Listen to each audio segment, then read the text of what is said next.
See what some of you young non-musician nippers don't know.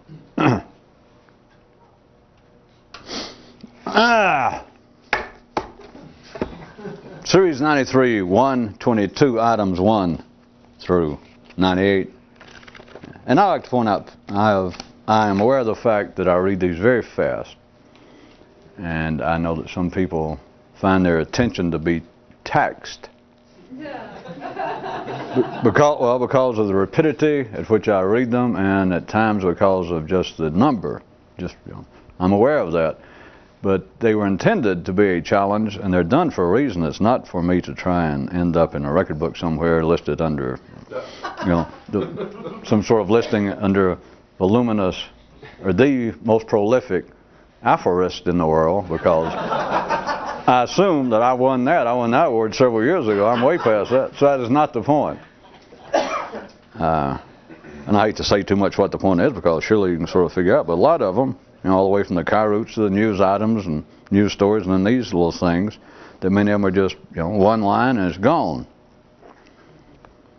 And I know there are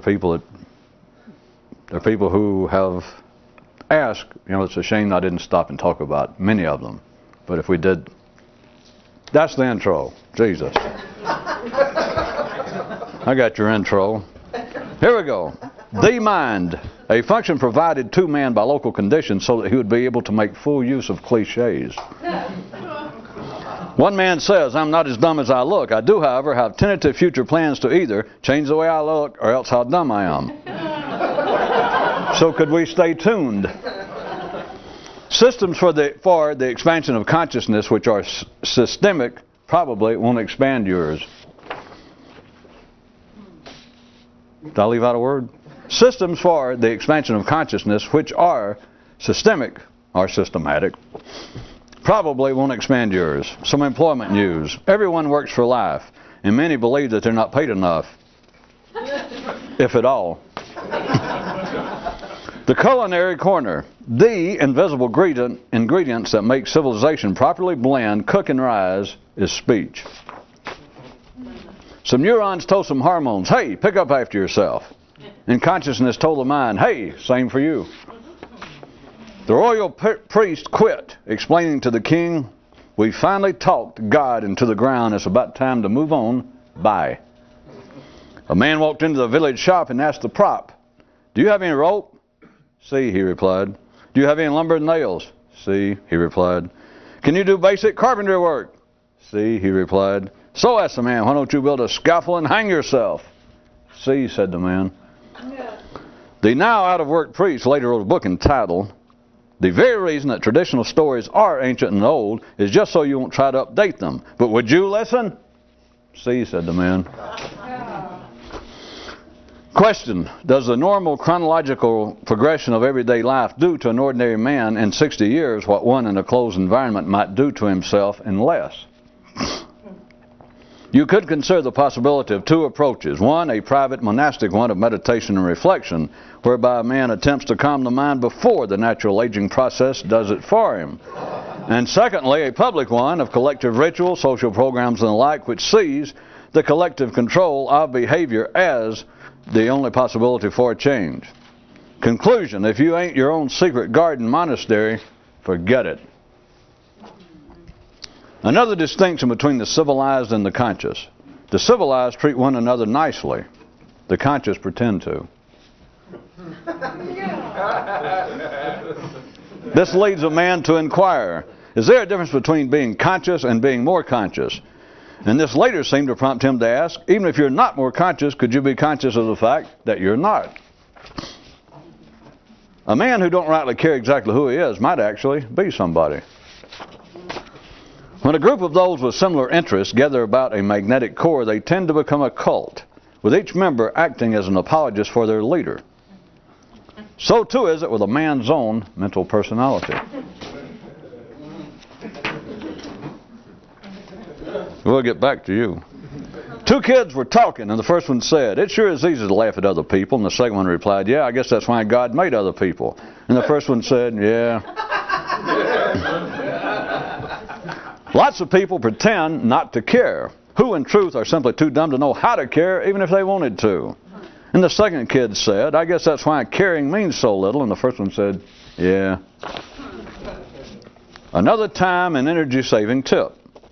If you ride the bus, don't sweat worrying about your reputation and image. Everyone on here is a two-bit whore.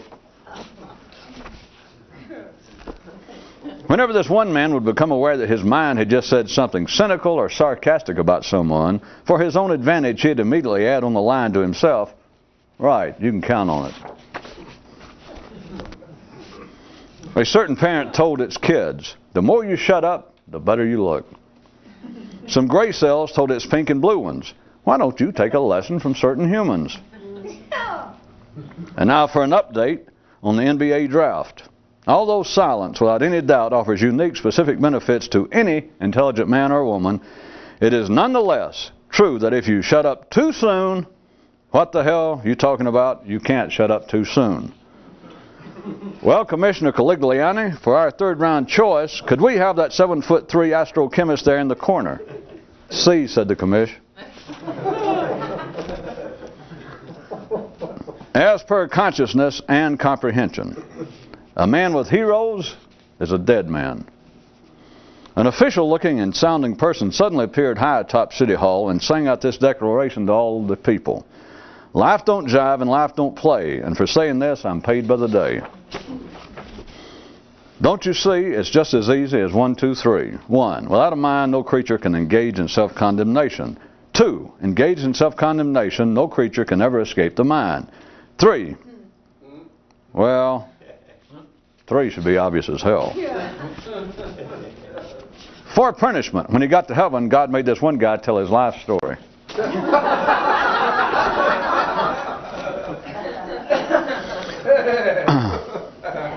All creatures feel a positive response to that to which they submit. Dogs, wolves, chimps, man, the spirit of man, and the mind of man. A more conscious person recognizes only one dominant force, life itself, and thus has but one love interest. Insiders, practical tip. Critics are never creative. See, the useful aspect of this is that they're never expected to be. It was a useful tip. Some neurons said to some hormones, well, it looks like it's just the two of us in this alone. And the hormones just shook their head and laughed.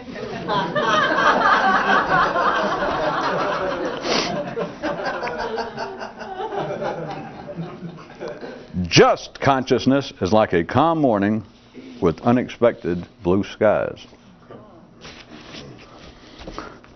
From the literary supplement of today's city paper, this quote from a review, and I'm quoting, in his latest book, The Addictive Nature of Human Life, the author talks about stuff.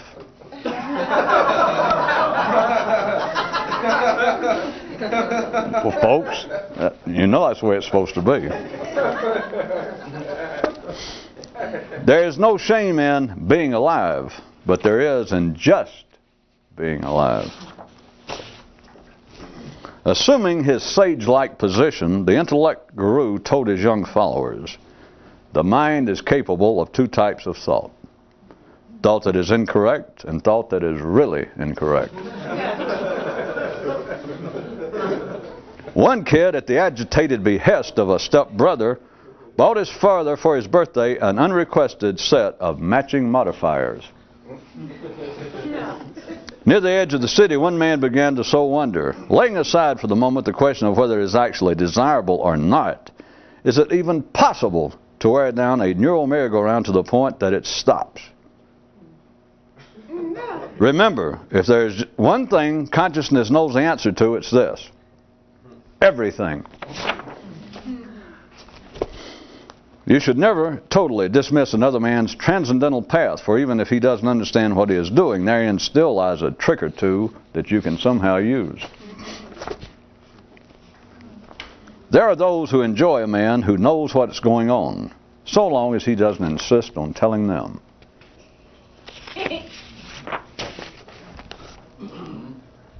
One man said to the representatives that life sent around to see him, I don't do chit-chat.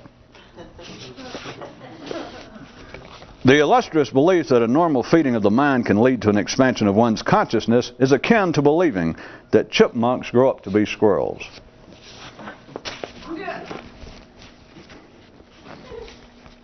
I was afraid of that. There are people who believe that.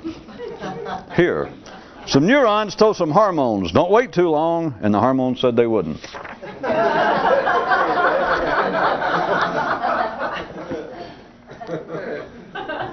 The desire to be part of some aspect of the collective's activities is not a desire for something, but simply the desire to have a desire. Anytime anyone offers any reason as to the purpose of life, it may be their reason, but it won't be the reason. Mortal, earthly distinctions. Knowledge comes from thinking, thinking from words. Understanding from a consciousness not dependent on thinking and words. Yes, I know, says Jester. Yes, I know. Any rational creature easily perceives the absurdity of the idea of an intellectual activity that is not verbal. But I can make it even worse by adding the proposition that all routine thinking is a form of criticism, and thus this nonverbal form of consciousness to which I refer would operate beyond any realm of subjective comment or trashing of life. And that, to the everyday mind, would be even spookier. Well, it says, make a face. Knowledge comes from thinking, which comes from words. True understanding arises from a new consciousness not based on talk, but on independent experience. Metaphors. Metaphors are only for children and grown-ups. Local universal news. A point-blank man is a dead man, if he's lucky. The mind, its glory and limitations fully revealed in the following conversation between one mind and an unidentified voice. The voice asks the mind, would you like a drink? The mind, yes, thank you. Voice, would you like a hot or a cold drink? Mind, oh, I don't care, just as long as it's hot or cold.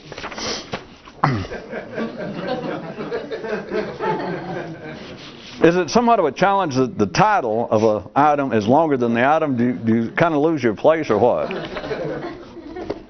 If you do, then we won't go into what that makes you.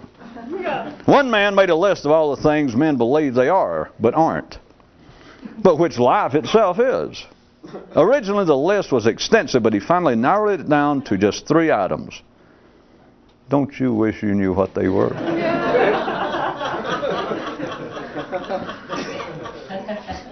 If the mind can't truly do it, if the mind can't truly do what it claims to do, that means it is a prelude to something else, does it not?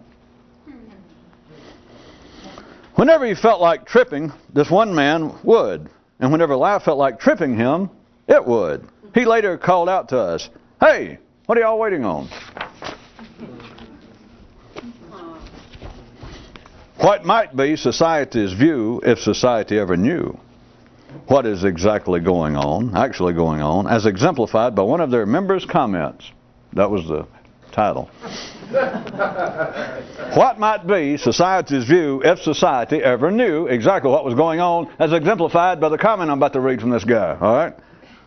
Quote, anyone who's not as sick as us sane people is really sick. And now, in spite of a complete and total lack of popular or any other kind of demand, this, your new and favorite homie, transcendental notation.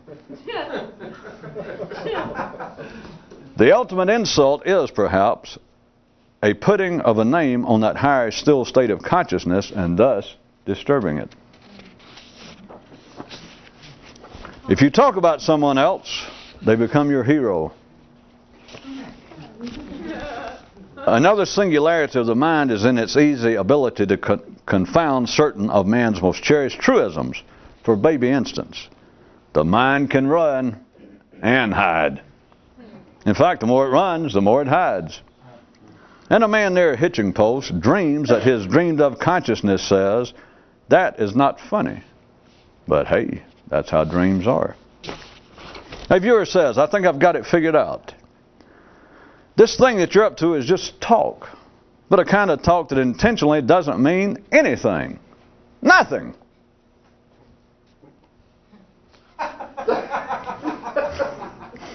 It could be more than just a viewer. Another way you might tell that you're becoming more conscious is that no one besides yourself is funny anymore.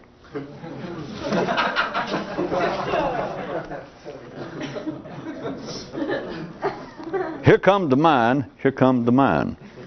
When people don't know what to call something, they'll call it something. There go the mind, there go the mind. My apologies to Pigbeat Markham, wherever he is. Life is arranged that most men take civilization most seriously by telling them that everything will fall apart if they don't. The old triple play for our modern day, hormones, the old triple play for our modern day. Hormones to neurons to morality. Make sure you baseball people. When the mind has argued a question and its reasoning has come to an end, with no further logic to call on, it'll bring up the matter of sin. Oldies but goodies, goodies but woodies. Why, yes, men will always go for it. Had his health been better, and were he alive today, some say Mozart would be playing second base, though there is some dissent to this speculation from certain segments of the brass section.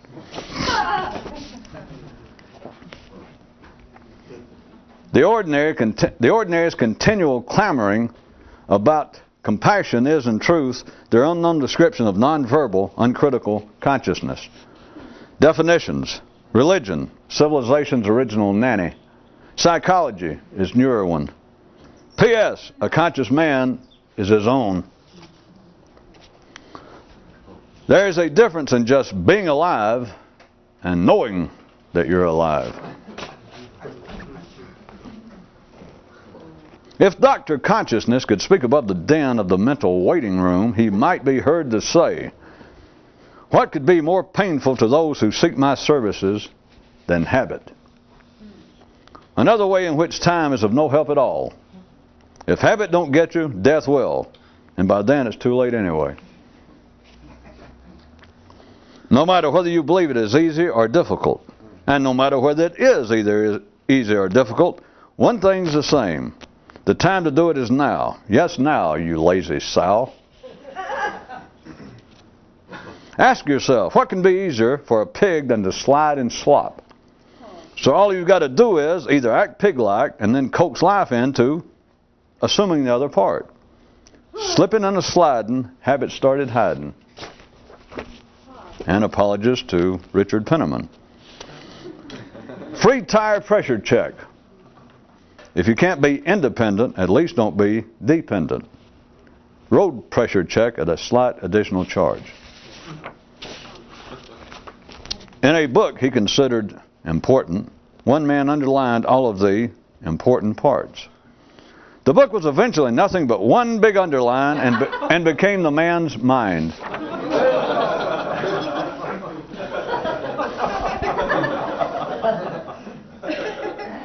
How to tell. You are totally civilized when a metaphor means more than that which it represents. Him to mental processes. There is no reason to critique pure reason. What's it ever done to you?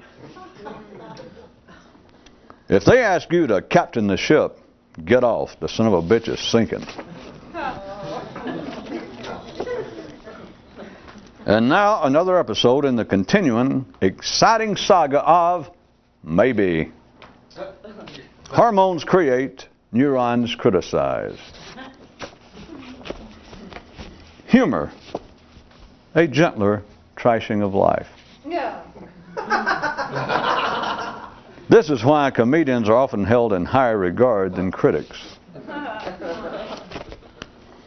If you live by the mind in the city, you continually have this nagging uneasiness that some train somewhere is passing you by.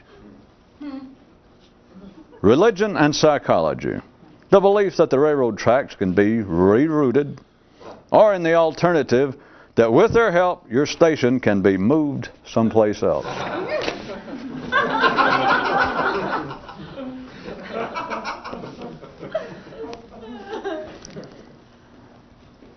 Everyone who can think can easily trash life. Is being able to think life's way of trashing you?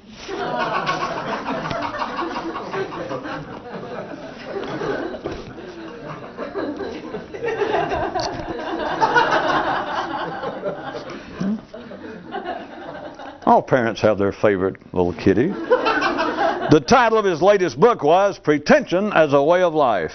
And the opening line of the first chapter read, "If it weren't for dreams, I'd have nothing to dream about." Additional literary news from another planet.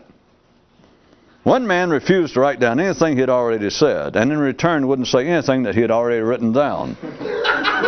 Wow, Mr. White, where would you think where would such a man like that live? Why, I guess I don't rightly know, Jimmy, but a darn good question. You'll make a fine reporter yet.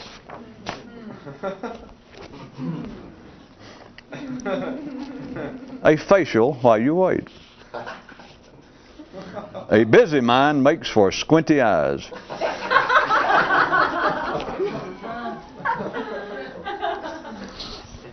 A certain side of consciousness says, the secret is not in forgetting desire, but in forgiving it. The New Warrior says, that which does not kill me, I kill. I kill, then forgive. There was this one man who persistently looked so far away that he began to see better up close. If you're still stuck with thinking of hormones and the lusts of the body as evil, then you're CEO for life of your own private glue factory. Company. One man had a song he sang which he basically enjoyed, but he kept thinking he heard a voice somewhere saying, "Why don't you shut up?"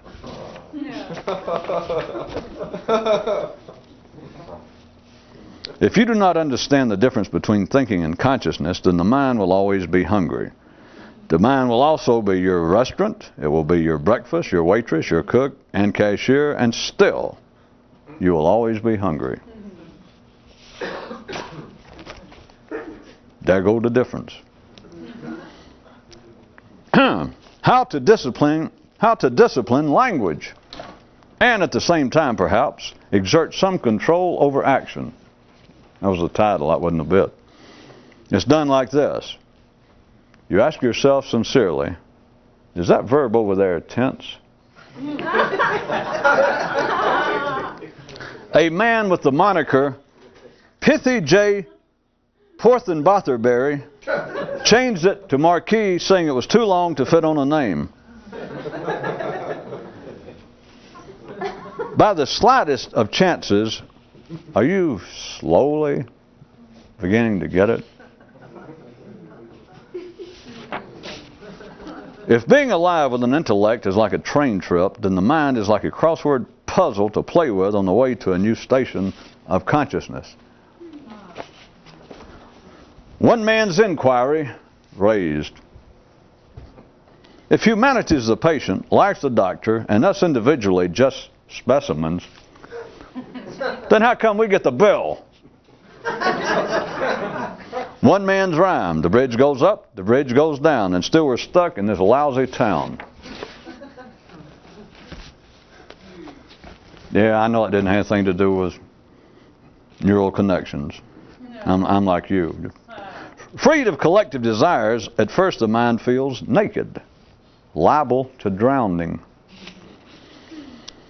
If you do not believe that man enjoys being what he is, then how do you explain the many retail, sore shops, and support services on every corner? A man declared, "My head is on Saturn, though my feet on Mother Earth." And an onlooker asked, "Are you a mystic?" "No, I just have a long neck." Songs without artist, questions without end. Why would anyone try specifically to appear to be intelligent who is not dumb?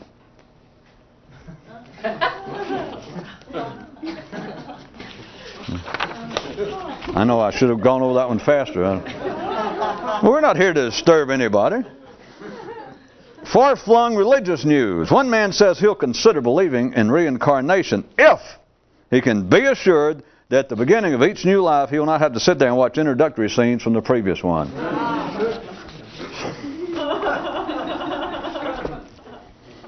Why ever give up? Why ever feel dejected or embarrassed by your failures at the extraordinary? Those who can ski never laugh at beginners when they fall. What a more conscious man has to say is more important than what ordinary men have to say. In another universe. Hey, remember this. Even if you can irritate life, it can irritate you worse.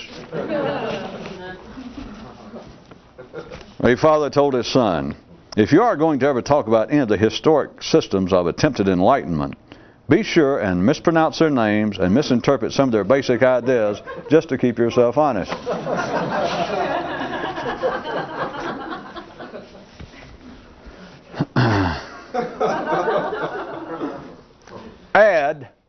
Addled, and updated. When consciousness fell to the level of the mind, it cried out, help, I've started talking and I can't shut up. One guy told another guy.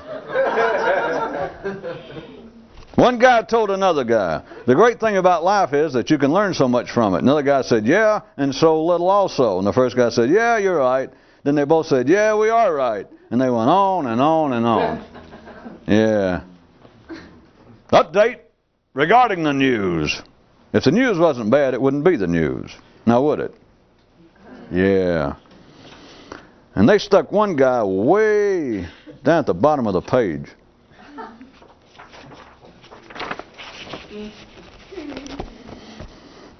Some mental help for the consciously hip. Don't think in proper nouns.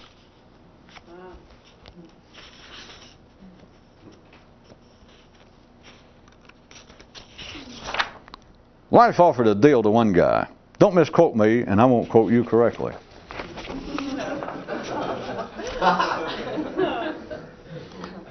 If you cause even the making of sausage to sound spiritual, a church will eventually form around the slaughterhouse. Another hint regarding consciousness and the mind. To bring a load under control, sometimes you must overload. Anything too painful to think about is not actually too painful to think about, but is rather too painful to live, so people think about it instead. Think about that. If the mental-based civilized world, in the mental-based civilized world, anyone can be an expert in anything that man has invented. There is, however, limited room for recognized authorities in each area. But good luck nonetheless. Only a dead man properly understands history. When he didn't know what to do, one guy would read. When his mind didn't know what to do, it'd think. His mind never knew what to do. One man hated mandatory punctuation with such a ferocity that he held up an all-night market. The prize, the game, door number 4. What is consciousness? The mind not dreaming. One day, right after a religious holiday, one man thought, although serious people are pathetic, there's still no reason to feel sympathy for them. If you can remember that ordinary thought is not conscious, you've remembered a lot. Much of adult concerns money, which is what makes the grown-up world so boring. Yeah. Some new piano bar news. One guy asked his mind, "Do you take requests?" And it replied, "Get out of here."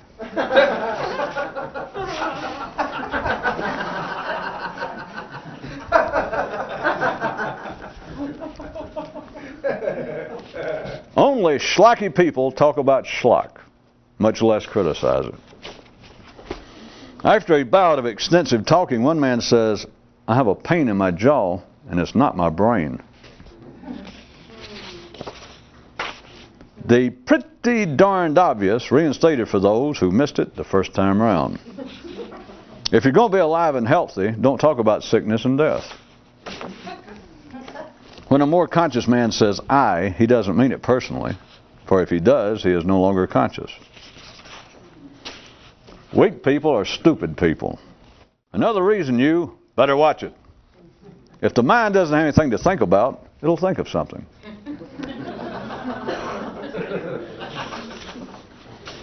A minor miracle is a mental one. A larger one would be a conscious one. Hormones know a secret. The mind is like a writer who wants consciousness to be its publisher. My suggestion? Send it a rejection slip.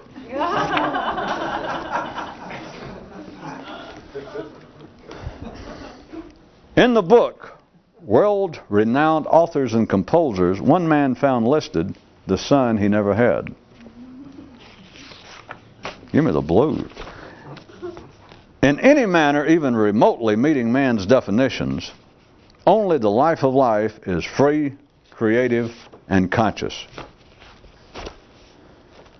In the final moments of that particular go-round of local reality, life admitted to some of the creatures it taught to think, geez, you know, I didn't know you guys were going to take it all so seriously.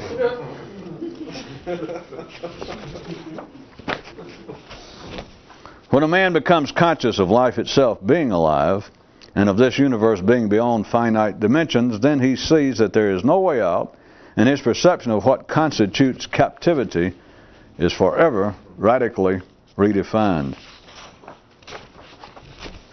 In the light, if not glare, of consciousness, one man's mind said, I've forgotten more now than I'll ever know. And consciousness responded, you can say that again. And the mind replied, say what again? Standing up on a hilltop, a kid looked out and in and said, if thoughts are like raindrops and consciousness the sky, there is no debate. I gotta fly.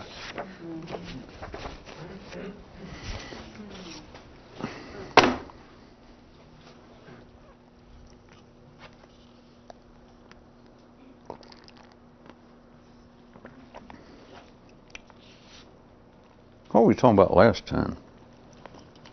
That's a joke, so I was going to give you something. I was going to try to wait until the end of the tape.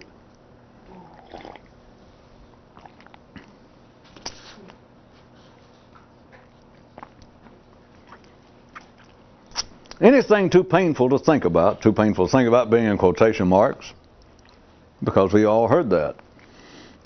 Many variations of it, things...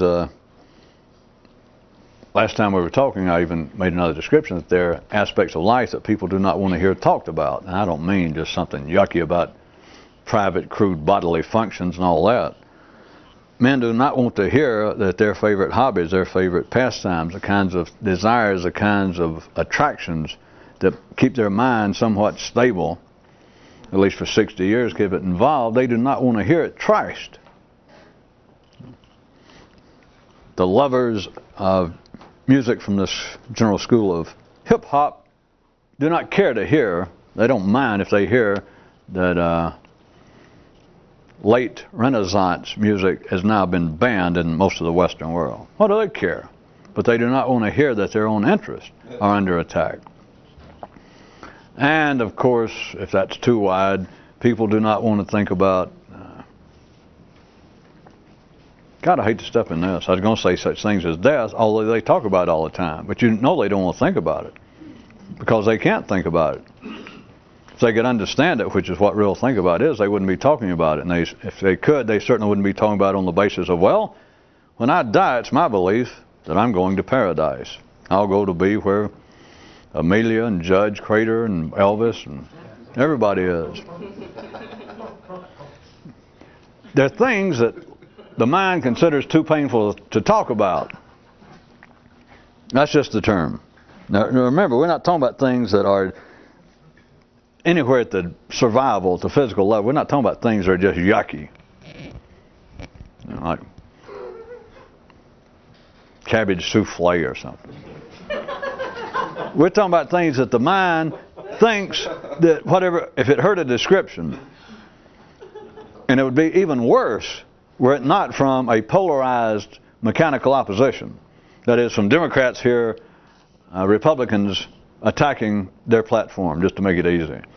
If they heard what appeared to be a critique that had no identifiable position, if it sounded like almost an objective description of what was going on, that's too painful to think about. This says anything, quote, too painful to think about is not actually too painful to think about. It is rather too painful to live, so people think about it instead. You have there almost all social conversation between ordinary people. You certainly have all news reports. You have all of history.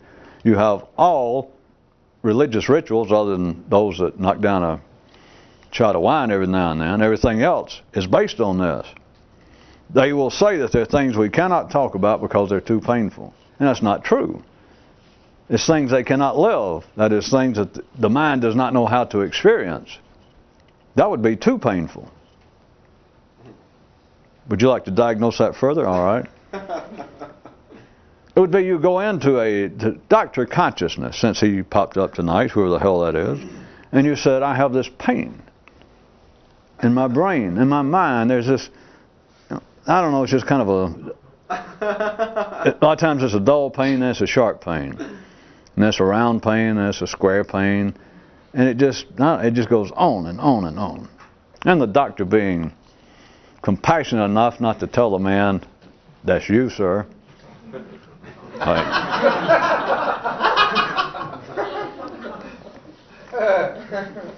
It would be as though the doctor said, the pain is caused by you not letting the mind go. The pain is caused because your brain is constricted. Now, I know I'm jumping back and forth from mind and brain and what you would think might be allegory into actual some sort of crackpot physiology. I know. But it'd be like the doctor would say, well, I'll tell you how to stop that. The only problem you have is it'll let the mind go. But what would that do?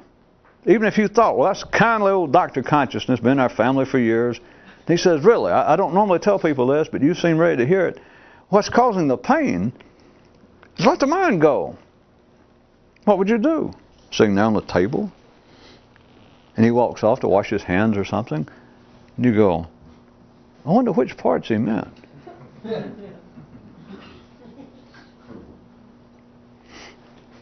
When I say that they're too painful, humanity already has the term things too painful to think about. I was just conjuring it up in a different way. That would be something too painful to think about. All right, how about another way? The mind cannot think about certain things as why it is painful to think about. Now you all know that. But now jump back and forth, as always, from an attempted higher position, non-polarized, non-partisan position, back to the ordinary position, which you got plenty of experience in that. And the mind would say, that almost makes sense to say that there are things too painful to think about, and you say they're painful to think about because we can't think about them. But then the mind would also say, well, I could if I wanted to. It's just I don't want to. Or, in the alternative, I don't have to. I have right here what God said. I have right here what Papa Freud said. I have right here what so-and-so said. What Toynbee said. I'm going to learn from somebody. If not from God, from history, from psychology. And you say, well, the pain is caused, as you call it, the pain of uncertainty, the pain of confusion, the pain of you being you, the pain of having a mind, is what Dr. Consciousness was trying to refrain from telling you. And you go, okay. And you say, well, the pain is caused that there are things you won't think about. Which is not literally true, but stick with me. I mean, what the hell? 3/4 of the way through the tape. It's not that it can't. It's just that, I don't know, that it can't. And it says it would be painful. And you say, well, if we was playing Dr. Consciousness, or at least he goes out of the room and some smart-ass nurse, male or female, comes in and says, I heard all that. Go ahead and try. He just don't want to tell you that. But try to think. And that would ease the pain. It might cure it. And you go, the things I think are too painful to think about. Yeah? And the things he said that were not actually too painful to think about, he said that the pain was caused because I wouldn't think about them. And you go, yeah? Or the nurse says, yeah. And you go, so you're saying I should go ahead and try to think about them. And you go, and the nurse says, yeah. But now, one more time, remember, we're not talking about something just yucky. We're not talking about that would be in some way for your benefit to imagine, your dear sainted grandmother dying of cancer and, her face rotting off. That's, give yourself a break. We're talking about literally the things that men think in their mind, the ordinary mind, that they cannot conceive of, such as infinity, to make it easy, or life after death, or what's the purpose of life, to bring it down to a real uncomfortable street corner contemporary position. But if you told men, well, the reason you can't think about it, the mind, not the man, but the reason your mind cannot think about it, it's too painful, and why it's painful is you won't think about it. And it would say, well, I'm not sure I could ever come to an answer. And if it was an ordinary civilized person, they would very likely, having any religious leanings at all, they'd very likely fall back on the fact that, well, it's not man's place. It's not man's ability. Plus, we don't have to because Jehovah, Allah, somebody has already pointed out what it is. They said, your duty here is to serve me. Your duty here is to pay off a debt. So, I don't have to think about it. Life is, since life, if you want to look at it this way to continue our medical allegory, since life is the one that makes you sick, gives you the symptoms, life continually holds out what I'm going to have to tell you are placebos, but it holds it out in the guise of a tenable prescription, religion. Except I say placebo, everyone knows it doesn't work. They don't know it in those words, but everyone knows religion doesn't work. Everyone knows psychology doesn't work. Everyone knows that the trains don't work. So what? Everyone knows the tax system doesn't work. Everyone knows government doesn't work. Well, hey, keep on and give me the blues. See, that's the kind of thing that's too painful to think about. You can only pick out one. If you notice social critics, or a man who ends up, or a woman with a column in a political magazine or any sort of literary magazine, he or she will become famous for what? Attacking one thing, or becoming a critic of, boom, politics, economics, international affairs. You know why? Now, an ordinary person could say, well, because the world is so complex that one lifetime is all you can do to become any sort of, quote, expert or recognized authority in one field. That's not it. Jesus, man made up the field. He invented it all, so he can invent anything. That's why they got quick copies. You can go down and have diplomas made up, make up your own university, and get 2 or 3 degrees. What's it going to take? In 30 minutes? $4 or $5? That's not it. The point is, the mind can only be pissed. It only has enough energy and time to get kind of wound up in one area. And it's like if you're ever going to try to make some sort of public name for yourself at the intellectual level, it's somewhere along the line to be sort of humorous about it. It's somewhere along the line you have to decide, well, let's see. When you're first off, you think you're serious if you got any sort of artistic or intellectual pretension. So at first you think you're serious, like, boy, what makes me the matter? Adults in this idea of education. Maybe some of you were slow, but say some little kid, 5 or 6 years old, that's smart enough, my kind of guy. He thinks, what am I? Second or third grade, I guess. The first time they say, is anybody up to writing an essay? Does anybody know what an essay is? And if you're my kind of guy, you're sitting back there, you've already written a whole bunch of columns, you don't know where to send them, criticizing the educational system. And a teacher's saying, does anyone know what will write a paper? Like you take a piece of paper, we don't mean just write on it, you write a paper. And you're saying, yeah, damn essay, a critical observation. But it's like somewhere at first you take it seriously like the external world. You take the object, evidently, of this attracted your criticism. You take that seriously like, well, all right, which will I do in life? You've already decided that you don't fit in. I'm going to grow up to be something. If they let me grow up. I mean, I'm going to grow up to be some kind of, saddle sore on somebody, a burr under civilization's, and its sleeping bag. I'm going to grow up to be some kind of world-famous critic. So, what deserves it? The educational system? Religion? Morality? The food they serve us kids. You know. And it's as though at first you take it seriously, like, all right, which one is the worst? And you decide, well, it's got to be education because that gets you the first.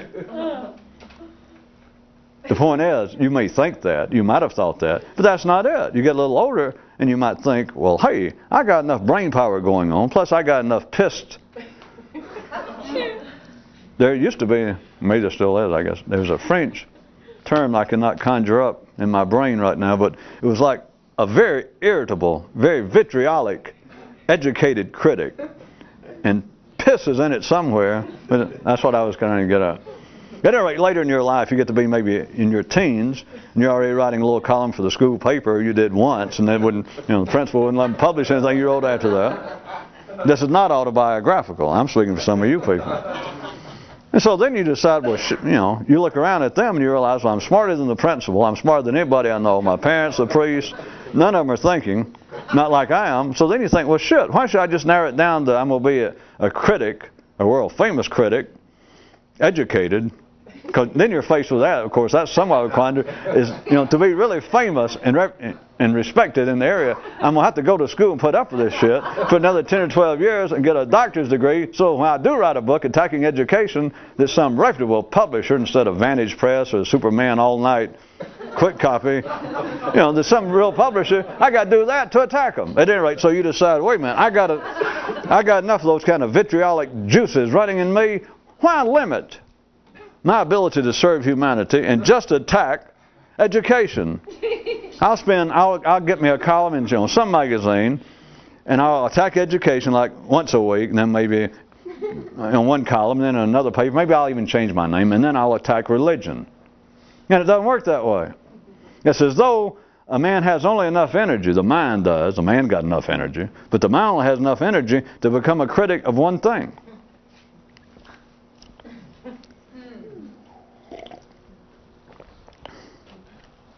Back to the general area.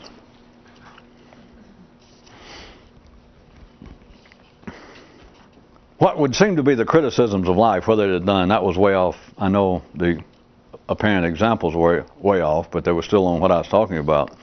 But if it's back to the individual person, they think that the criticisms of life, and that which I even condemn in myself, that which I censor and editorialize in myself, are things too painful to think about. And if the nurse there with Dr. Consciousness's office, exam room, said, no. The doctor just said, what makes it painful? And I'm using painful in just the widest thing, because you've all heard the term, boy, that's too painful to think about. Men mean a lot more. If we're beyond just a crude trailer park level, like I said, if somebody's saying, oh, I don't talk about death, my mother just died, death is too painful. We're not talking about that. We're talking about the intellectual world of man, the world where there is no place to sit down, or when the doctor tells you to sit down, it's always cold. You can't sit down. There's nowhere to stay. There's no way. There's no hobby. There's nothing. There's no intellectual drug of any sort that will satisfy this. I mean, it's worse than starting off with just a few little tokes. You got snorts and get bigger and bigger that your body builds up a tolerance for an actual physical drug. The mind is born addicted, and you can't ever catch up. There is nothing. It's not simply that your tolerance for heroin or alcohol continues to increase the more you consume it, and so it takes more and more. That's what's neat about the brain. You were born addicted, and you never catch up. That is what men actually mean, or that's the sense in which I'm taking it tonight when they say it's too painful to think about. That is, why the hell try to figure out life? Let somebody else worry about it. It's not going to do them any good. Nobody else has ever figured it out. Not that they ever knew about. And so to them it's just too painful to think about. The nurse here in my story says the doctor pointed out to you that pain, that disturbance, that you say just that kind of dull uneasiness, is caused by the fact that you won't let the mind go. You understand what a beautifully constructed, I hate to fall back, one-way street instead of cul-de-sac. I know English. That it just goes on and on, or a merry-go-round down at the end of the dead-end street. That it's too painful to think about, but he says the reason this feels painful is I won't let it go and think about things, but I can't let it go. And rather than staying there feeling stupid, like in the middle of a gesture, you think, but I know why I can't. Regardless of what he said, had me tricked there for momentarily, it's because those kinds of things are too painful.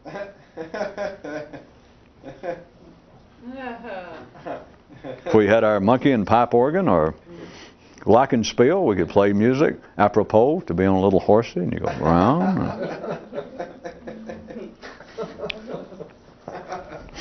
I was going to.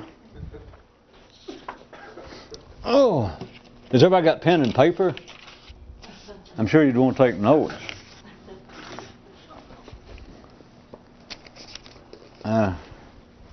Can you see? I was going to give so we'd. How about this?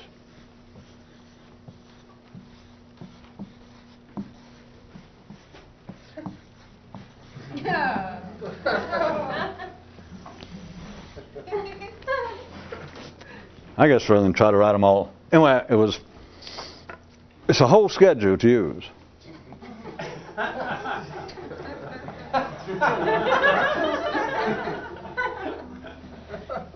Okay. If you want to write them down, here's what to do. On Monday, do not think of anything. You don't have to go meditate. You don't have to go to a monastery. That's Monday. Nothing else but that. You don't have to fool with diet. Just nothing. I'm just giving it to you. Tuesday, think of nothing regarding other people, their actions, or ideas. That's Tuesday. Wednesday, think only of the universal, not the local. Thursday, think only of neurons, not hormones. Friday and Saturday,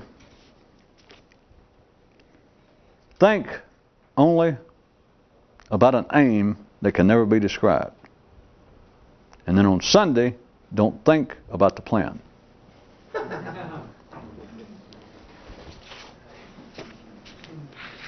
I know I don't have to say this, but results guaranteed.